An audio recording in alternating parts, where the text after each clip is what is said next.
Hidden away amongst the houses of Oxton village lies one of the most beautiful parks on the Wirral Peninsula. Thousands of people pass here every day, yet few know of its remarkable history. This peaceful garden was once a sandstone quarry.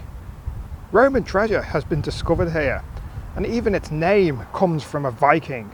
But that's just part of the story, because later you'll discover why hundreds of roses can't just simply be replanted into the ground. But today this garden only survives because of a remarkable group of volunteers.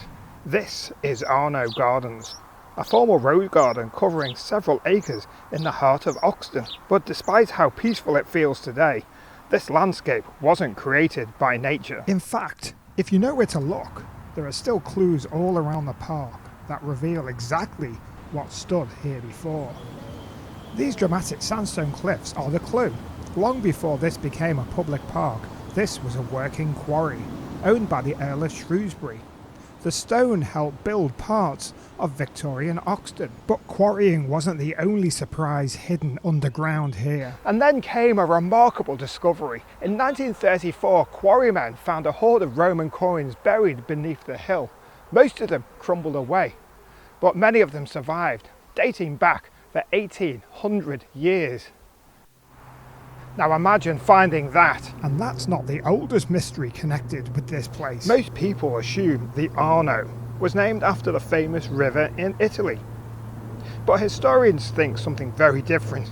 The name probably comes from Old Norse, meaning the burial ground of Arni, suggesting a Viking once lived here or was buried. But how did this abandoned quarry become one of the Wirral's most beautiful public gardens? When quarrying finished, nature slowly reclaimed the site.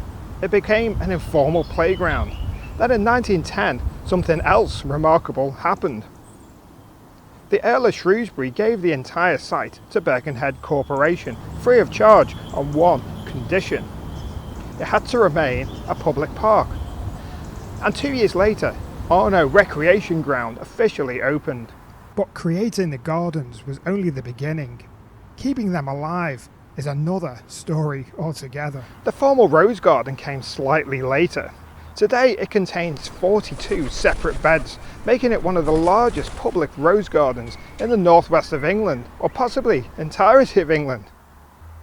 Thousands of people walk through here. But what most visitors never realise is just how much work actually happens. Every bed is constantly evolving. Old dying roses are gradually replaced, while hundreds of companion plants now keep colour in the garden throughout the year. But replacing a rose isn't as simple as digging one out and replacing it with another.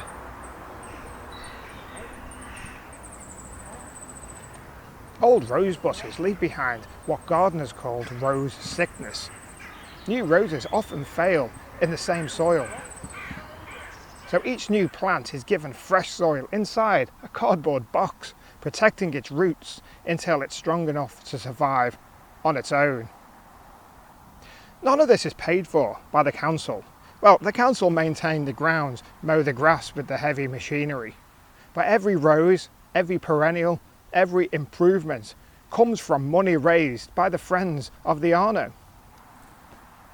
They get grants when they can, fundraising, plant sales, and even grow their own plants from cuttings. This is one of the nicest human parts of this story. This park, apart from humans, attracts bees, has biodiversity, its rare plants, this rose arch.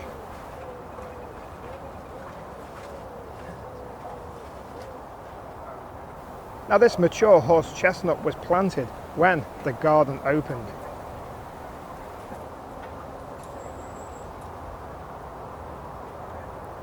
In 2012, a stone quarried from the site was placed next to the original oak tree, exactly 100 years after it was planted. A future plan may also include reinstating the Oxton Arno sundial, maybe in a more prominent position than the original one, but the base is still there. So if you can help in any way, get in touch with the Friends of Arno Gardens. Helping and volunteering comes in many forms. These bushes were donated by a family who fled from Ukraine.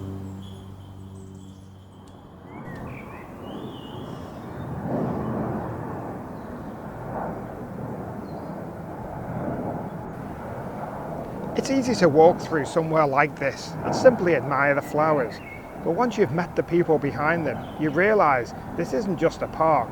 It's thousands of volunteer hours, tens of thousands of pounds raised, years of patience, and a determination that this remarkable place should never be forgotten. And if you've never visited the Arno Gardens, perhaps now it's time to do so. And remember, if you do, every rose and plant you see has been planted because somebody cares.